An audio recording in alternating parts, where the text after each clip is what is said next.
અમરેલી ગુજરાતની રાજકીય લેબોરેટરી ગણાતો જિલ્લો. અહીંના મતદારોનો મિજાજ કડવો એટલો જ અઘરો જેટલું હવામાનનું અનુમાન.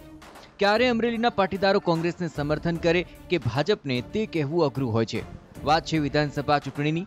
પુરુષોત્તમ રૂપાલા, દિલીપ સંઘાણી અને નારણ કાછડિયા જેવા દિગ્ગજોના પ્રચાર છતાં પણ ભાજપે અમરેલી લોકસભા વિસ્તારમાં આવતી મહુવા અને ગારિયાધાર 2 જ વિધાનસભા બેઠકો જીતી. જો કે આ બંને બેઠકો ભાવનગર જિલ્લામાં આવે છે. બાકીની 5 વિધાનસભા બેઠક કે જે અમરેલી જિલ્લાની છે તે અમરેલી, ધારી, લાઠી, સાવરકુંડલા અને રાજુલામાં જંગી સરસાઈથી જીત મેળવી. એટલું જ નહીં, 7 વિધાનસભામાં કોંગ્રેસને 61,000ની સરસાઈ મળી હતી. આંકડાઓની માયાજાળને બાજુ પર મૂકે તો અમરેલીમાં સૌથી વધુ અસર કરતું પરિબળ એટલે પાટીદાર. 7માંથી 5 વિધાનસભા બેઠકો પર પાટીદાર ધારાસભ્યો ચૂંટાયા. 30% પાટીદારોની વસ્તી ધરાવતો અમરેલી લોકસભા વિસ્તાર એક સમયે પાટીદાર અનામત આંદોલનમાં ઉગ્ર અસર અહીં જોવા મળી હતી. અહીં જેટલા પાટીદારોના મત મહત્વના છે તેટલું જ મહત્વ કોળી મતદારોનું પણ છે. શા માટે 2017 અને 2019નું ચિત્ર અલગ? પાટીદાર આંદોલન, ઉનાકાંડ, દુષ્કાળ અસરગ્રસ્તોને સહાય નહીં, આ એવા મુદ્દા છે કે જેણે વિધાનસભામાં ભાજપનો સફાયો કરી દીધો. પરંતુ હવે સ્થિતિ બદલાય છે. સવર્ણોને અનામત મળી ચૂકી છે.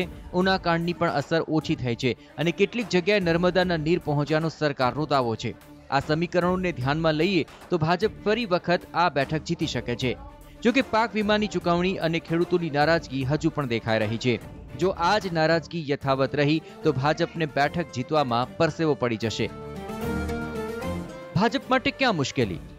પરેશ ધાનાણી, કોંગ્રેસનો યુવા ચહેરો, તેજ તર્રાર વાણી, આક્રમક તેવર, જીતવા માટેના તમામ મજબૂત પાસા ધરાવતો કોંગ્રેસનો ઉમેદવાર. અને સામે પક્ષે નારણ કાછડિયા એક લો પ્રોફાઇલ ઉમેદવાર છે. સ્થાનિક સ્તરે નારાજગી અને સંગઠન પર ઓછા પ્રભુત્વને કારણે કાછડિયાને તકલીફનો સામનો કરવો પડી શકે છે.